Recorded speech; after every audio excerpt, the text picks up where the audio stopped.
Abertura em computação gráfica, sequência de placas em diversos idiomas e diferentes desenhos. Em uma grande placa retangular, lê-se em letras estilizadas como funciona aí.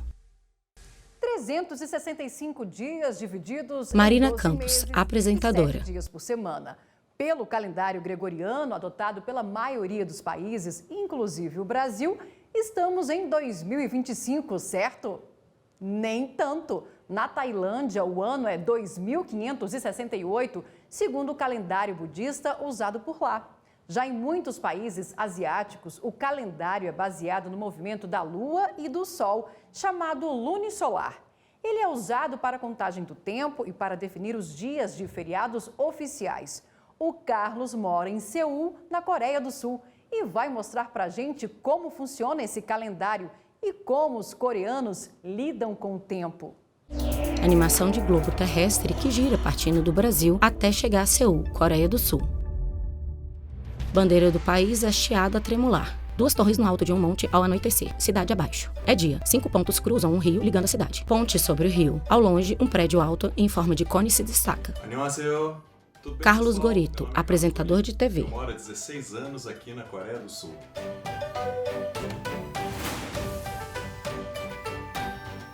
Os coreanos têm uma relação muito interessante com o tempo. Eles realmente se preocupam em não perder nenhum minuto. Inclusive, quando você chega na Coreia, uma das primeiras expressões em coreano que é ensinada para nós estudantes do idioma é a expressão pali pali, que quer dizer rápido, rápido.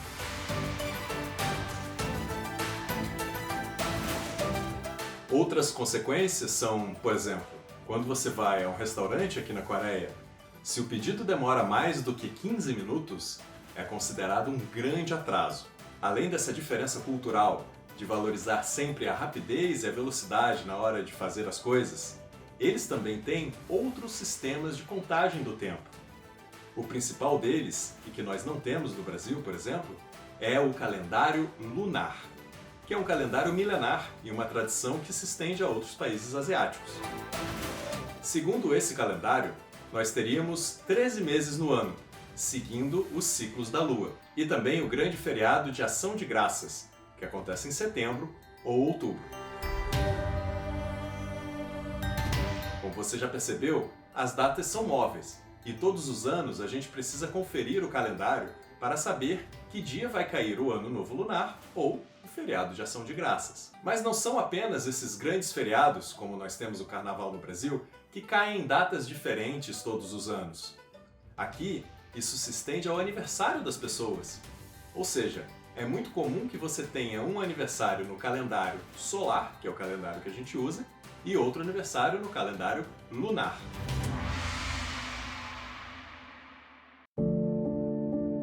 Além do calendário gregoriano, existem diversos calendários usados no mundo.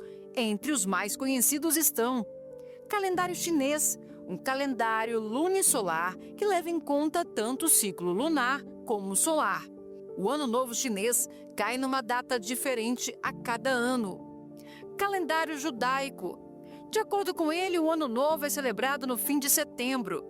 Pelo calendário judaico, estamos em 5.785.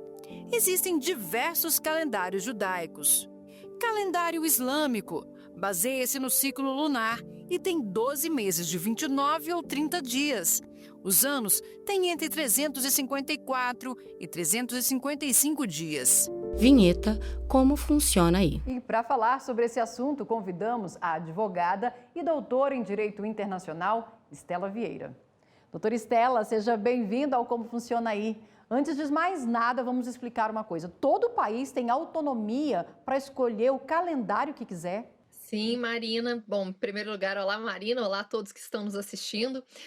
Os países, eles têm autonomia para adotar o próprio calendário, inclusive as diferenças culturais entre os países é que vão determinar a opção que os países fazem por cada calendário. O Carlos comenta um pouco sobre o calendário lunisolar, que é o caso também do calendário adotado na China. Eles têm um calendário que adota ciclos de 12 anos também, então cada país tem autonomia para adotar o próprio calendário. Agora, explica uma coisa para a gente, como que ficam as relações comerciais entre os países que têm calendários diferentes, porque um país pode estar em um ano, o outro está em outro, um país pode ter 12 meses, outro tem 13 meses. Como que eles estabelecem as relações comerciais? Existe um padrão, né? Então, o calendário que é amplamente adotado nas relações comerciais a nível mundial hoje é o calendário gregoriano, que é utilizado como referência internacional, especialmente em tratados, em contratos, em transações comerciais, justamente para garantir que exista uma previsibilidade nas relações entre os países e os atores comerciais também. Então, a adoção de um calendário que seja padrão, ela foi algo que foi impulsionado principalmente no século anterior, agora no século XX, por conta das necessidades do comércio internacional. E existe alguma entidade, uma organização que faz essa padronização internacional? Não existe uma padronização internacional, não existe um tratado, foi um processo gradual de adoção do calendário gregoriano como padrão. Foi um processo complexo que veio se desenvolvendo ao longo dos séculos, principalmente por ser o calendário adotado em boa parte dos países ocidentais. Então, tem ali também uma questão eurocêntrica do porquê a gente usa esse calendário como padrão a nível internacional. E no Brasil, qual o calendário que é seguido e o que significa o ano civil? No Brasil, a gente adota o calendário gregoriano, como boa parte dos países ocidentais, e o ano civil é o período de 12 meses, que se inicia no dia 1º de janeiro, termina no dia 31 de dezembro, e corresponde aos 365 dias do calendário gregoriano, ou 366, se o ano for bissexto, que é uma definição que a gente tem na legislação brasileira desde 1949 e é adotada até hoje. Por que é importante, doutora Estela, essa padronização, essa adoção, vamos dizer assim, de um calendário pelo país? Quais as implicações que ele pode ter nas relações comerciais, até nas relações civis também? O fato de nós termos um calendário padronizado, Marina, facilita bastante, porque garante previsibilidade no que diz respeito das datas, na contagem de prazos, seja por serviço público ou mesmo para as relações privadas. Quando a gente fala em relações comerciais, é necessário que se exista uma maneira de prever a passagem do tempo. Então, a importância de se definir um calendário oficial a nível nacional é justamente por conta dessa necessidade de se prever prazos. De volta à Coreia do Sul, o Carlos revela pra gente que o dia 1º de janeiro tem significado especial para vários coreanos. Mas não é por causa da virada do ano, não. Conta pra gente, Carlos, o que tem de especial nesse dia. Sequência de cenas aceleradas da cidade. Veículos trafegam em ponte. Avenida em frente a muro e edifício tradicional com telhados triangulares. Cena panorâmica da cidade. Parque com pequeno lago. Um outro aspecto importante com relação Carlos Gorito, apresentador de TV. Durante muito tempo, as pessoas não celebravam os aniversários na data em que nasceram. No caso dessas pessoas, a data que aparece na documentação é sempre 1º de janeiro. Então a gente pode dizer, sem nenhum medo, que para fins administrativos, o dia 1º de janeiro seria o dia mais importante em termos de aniversários na Coreia. Outro elemento que torna o 1º de janeiro no nosso calendário solar tão especial é o fato de que as pessoas calculam a idade segundo o ano e não o dia exato. Ou seja, se o ano muda, muda também a sua idade, mesmo que seu aniversário só seja em 31 de dezembro. Como você pode ver, a idade é algo essencial, ou seja, a forma como você conta os anos e a idade que você tem define diretamente as suas relações sociais. Tem duas situações na vida de um coreano em que ter a mesma idade é essencial para o bem-estar e a harmonia da sua situação, do seu dia a dia. A primeira delas é no exército, e é por isso que o governo coreano fez um sistema de contagem de idade específico para o exército. Para o seu alistamento militar, a idade é contada a partir de 1º de janeiro. Então, entre os recrutas, é essencial que eles tenham a mesma idade. É por isso que a gente tem uma contagem especial para isso. Outra situação em que há uma regra oficial para contar a idade é na idade de consumir bebidas alcoólicas. Veja que não é a maioridade, é apenas a idade que você pode consumir álcool. A maioridade na Coreia continua valendo como 19 anos. No Brasil são 18, aqui são 19 anos. Mas no ano em que você completa 19 anos, mesmo que o seu aniversário seja em dezembro, já em 1º de janeiro você pode comprar bebidas alcoólicas. E por que existe uma regra diferente para o consumo de álcool? Se você entra no 1º ano da universidade e por fazer aniversário em dezembro, você já não pode beber no início do semestre em março, digamos que você teria muita dificuldade nas suas relações sociais com seus colegas. Por isso, o governo decidiu liberar o consumo de álcool desde o primeiro dia do ano em que você completa 19 anos. Espero que tenha sido interessante essa explicação sobre o tempo aqui na Coreia. Obrigado a todos vocês do Como Funciona Aí. Até a próxima. Ele acena e sorri. Vinheta Como Funciona Aí. Doutora Estela, a gente viu aí que o coreano pode ter uma idade, vamos dizer assim, para um calendário e outra idade para outro. No Brasil, por que é importante ter o registro de nascimento correto, com a idade que você realmente nasceu? Bom, Marina, o registro correto da data de nascimento Estela Vieira, advogada de Direito Internacional. Porque ele vai estabelecer a base da personalidade jurídica da pessoa. Para a gente, a personalidade jurídica começa com o nascimento com vida e o registro desse nascimento com vida ele é feito na certidão de nascimento, que é o documento que atesta a nossa data de nascimento. E, além disso, saber a idade correta da pessoa tem desdobramentos importantes para determinar, por exemplo, questões como a capacidade civil, que é o que indica quando alguém pode casar, votar, celebrar contratos e também ser responsabilizado penalmente. A data de nascimento também garante e assegura uma série de direitos e deveres, né? Sim, a partir do momento em que a gente passa a existir para o direito, a gente passa também a ser destinatário de direitos fundamentais a partir do texto principal da nossa Constituição. E para o direito brasileiro existe a idade formal e a idade material. Qual a diferença de uma para outra? A diferença entre a idade formal e a idade material está no momento exato em que a idade de uma pessoa é considerada para fins jurídicos. Então, a idade formal, ela é aquela que é utilizada pelo direito para efeitos legais, e essa idade formal, ela considera a mudança de idade a partir da meia-noite do dia anterior ao aniversário da pessoa, ou seja, a partir do início do dia do aniversário, independentemente da hora exata em que a pessoa nasceu. Então, por exemplo, uma pessoa que completa 18 anos, ela pode ser considerada imputável penalmente a partir da meia-noite do dia do seu aniversário, mesmo que ela tenha nascido às 3 da tarde daquele dia. E já a idade material, ela é a contagem real do tempo vivido por uma pessoa, que é a contagem feita com base no horário exato do seu nascimento, que é aquele que está presente na certidão de nascimento. Vamos fazer agora um breve intervalo e a gente volta já já. Vinheta, estamos apresentando Como Funciona Aí. Vinheta, voltamos a apresentar Como Funciona Aí. E quando é o clima que dita o ritmo Marina do tempo? Campos, apresentadora. A Finlândia entende bem o significado e o que representa o inverno e o verão no país. Por lá, o ano tem meses de verão com o sol que invade a noite e dias de inverno onde não há luminosidade nem ao meio-dia. A Nádia, que mora em Tampere, vai mostrar como essa situação interfere na vida e na relação do finlandês com o tempo.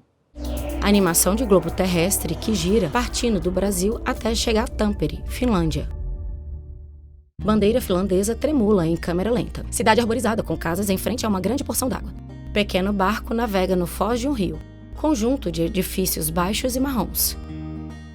Oi, Nádia Jacari, Nádia funcionária Jacari, pública. Eu moro em Tampere, na Finlândia, há 6 anos e meio com meu marido, que é finlandês, nossas filhas e nossa gata. E hoje eu vou contar um pouco para vocês como os finlandeses se relacionam com o tempo e como isso impacta a qualidade de vida e de trabalho por aqui. Cidade coberta de neve. Aqui na Finlândia, o tempo é visto como algo valioso e organizado. Nosso horário é bem flexível no trabalho e o home office é muito comum. Eu, por exemplo, costumo trabalhar das 8 às 3h45 da tarde, mas eu tenho muita flexibilidade para reagendar meu horário de trabalho conforme as minhas necessidades diárias. As estações do ano aqui, elas influenciam muito a nossa relação com o tempo. As estações são bem definidas. Então, no verão, nós temos aquele que se chama sol da meia-noite, que temos época em que praticamente o sol não se põe. Tem luz o dia inteiro. E no inverno, nós temos bastante escuridão, e são poucas horas de luz diária. Por causa dessa mudança tão significativa da temperatura, os finlandeses são bastante obcecados pela previsão do tempo. o que é bastante útil, porque a gente olha como vai ser a nossa semana e a gente pode organizar as nossas atividades de acordo com a temperatura do dia. E tem um ditado que os finlandeses usam muito. Aqui não existe tempo ruim, existe a roupa errada.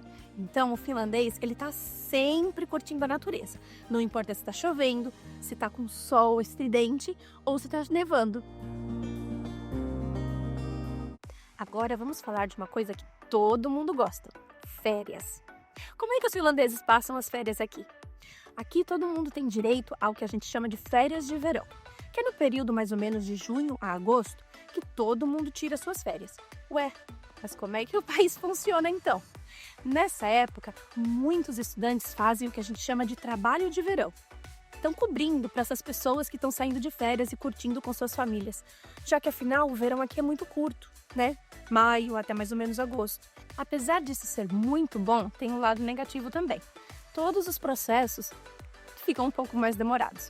Por exemplo, quando você quer marcar um médico ou quando você precisa estar esperando alguma resposta de algum órgão público ou mesmo de algum órgão privado, tudo no verão tende a demorar um pouquinho mais.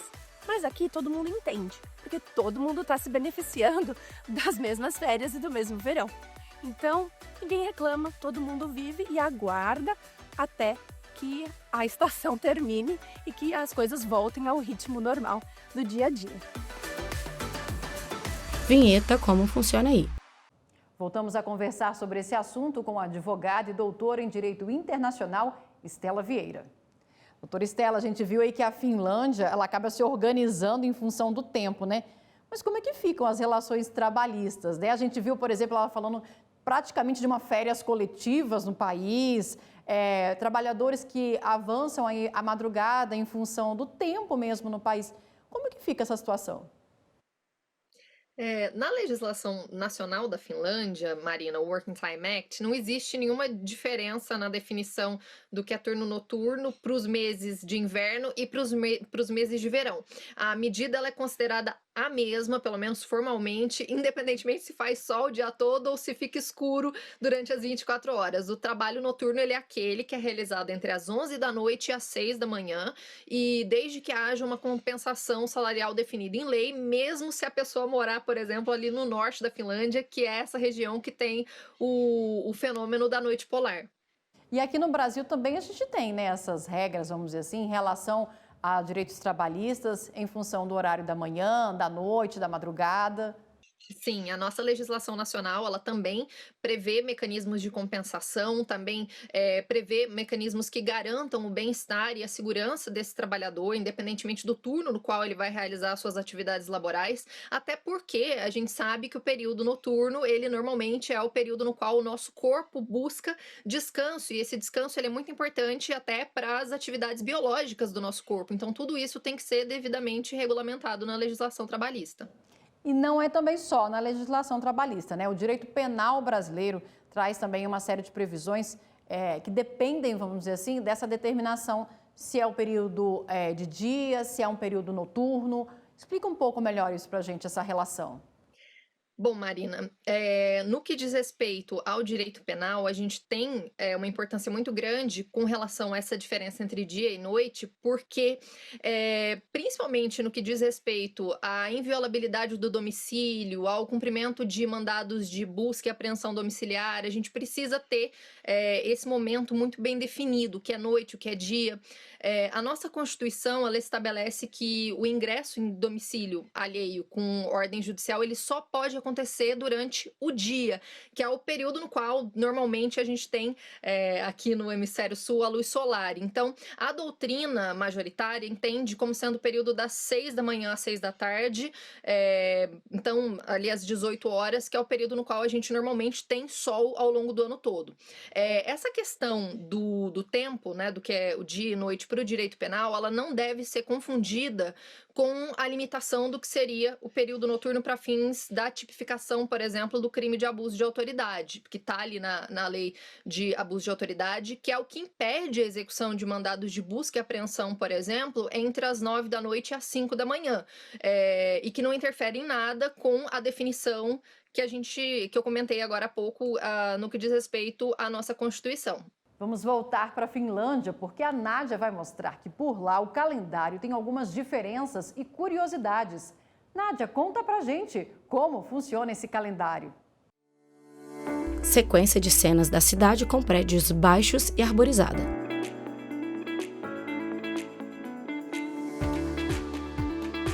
Algumas curiosidades. Nádia Jacari, funcionária pública. É que, por exemplo, a segunda-feira é o primeiro dia da semana, oficialmente. Diferente de como é no Brasil, que nós temos o domingo como o primeiro dia.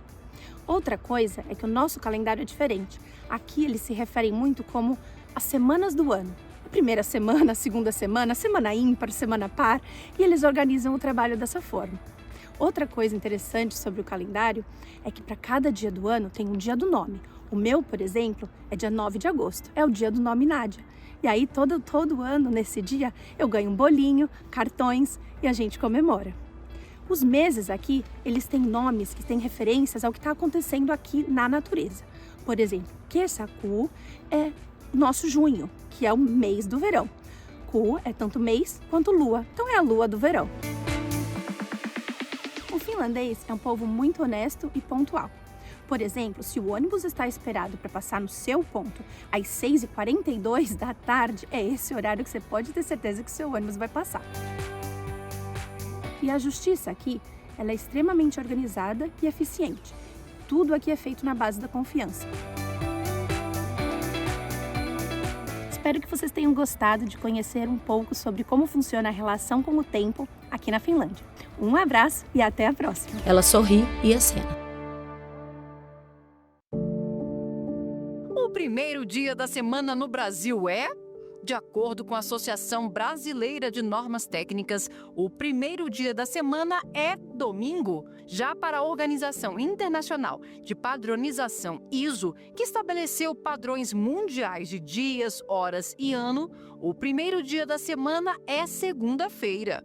Consequentemente, o domingo seria o 7º e último dia da semana. Vinheta, como funciona aí? Doutora Estela, explica pra gente, no Brasil, o domingo é o primeiro ou o último dia da semana? Então, Marina, a gente tem uma diferença... Estela Vieira, advogada de Direito Internacional. Para o restante do mundo e para a gente do direito. No nosso caso aqui do Brasil, a Associação Brasileira de Normas Técnicas, a ABNT, ela define que o domingo ele é o primeiro dia da semana, né? Que a semana começaria no domingo. Mas para o direito não é bem assim. Para o direito, o primeiro dia da semana é a segunda-feira, porque o domingo ele foi escolhido pela nossa legislação trabalhista como sendo o dia do descanso semanal. Então, a menos que seja um trabalho que ali por conveniência pública ou porque seja uma necessidade do serviço, a pessoa ela tenha que trabalhar aos domingos, via de regra, o descanso semanal do trabalhador ele é aos domingos. Então, a semana ela começa formalmente na segunda-feira. E quais as implicações que essa definição tem para o direito brasileiro, para o cidadão brasileiro? A principal implicação é no que diz respeito à contagem de prazos processuais, porque a segunda ela é o primeiro dia útil da semana e como a contagem de prazos ela é feita em dias úteis, saber qual é o primeiro dia útil da semana, justamente para fazer essa contagem, é muito importante. E também no que diz respeito a questões trabalhistas é importante para que o trabalhador e o empregador eles possam, então, fazer essa organização do repouso semanal remunerado. Para a gente encerrar, doutora Estela, é importante entender realmente que existe uma total relação entre o direito e esse tempo, essa contagem do tempo existente em diversos países e a autonomia desses países para escolher como que ele vai contar o seu tempo, né? Sim, existe uma relação muito próxima entre o direito e o tempo, Marina. Como todas as nossas relações de vida, de modo geral, mas como o direito ele lida com questões muito pontuais de prazo, de tempo contado, questões como a idade, né, a contagem do aniversário, que a gente chama de data de nascimento, isso tudo depende da contagem do tempo. Então, o tempo ele é muito importante para a gente no direito também. Doutora Estela, muito obrigada pela participação aqui no Como Funciona Aí. E a gente fica por aqui preparando a nossa próxima viagem. Siga a gente nas nossas redes sociais. É só digitar @Rádio e TV Justiça que você encontra tudo lá. Até a próxima! Créditos finais. Direção, Diogo Ramos. Produção, Lívia Faria. Apresentação e edição de texto, Marina Campos. Cabelo e maquiagem, Kelly Raridade. Assistência de estúdio, Emerson Oliveira, Joel Ribeiro e Sávio William. Operação de TP, Ricardo da Costa. Iluminação, Ítalo Cândido. Operação de áudio, Anderson Oliveira. Operação de sistemas, Orlando Filho. Edição de pós-produção, Paulo Mendonça. Videografismo, Leonardo Veloso. Núcleo de programação, Rosa Wazen. Núcleo técnico, Fábio Guedes. Núcleo de produção de programas, Flávia Soledade. Gerência de serviços e infraestrutura, Célio Ramos. Gerência da gestão de conteúdo, Viviane Anag. Gerência da gestão de conteúdo, Viviane Anag. Coordenadoria de Gestão da TV e Rádio Justiça, Denilson Morales. Secretaria de Comunicação Social, Marina Oliveira.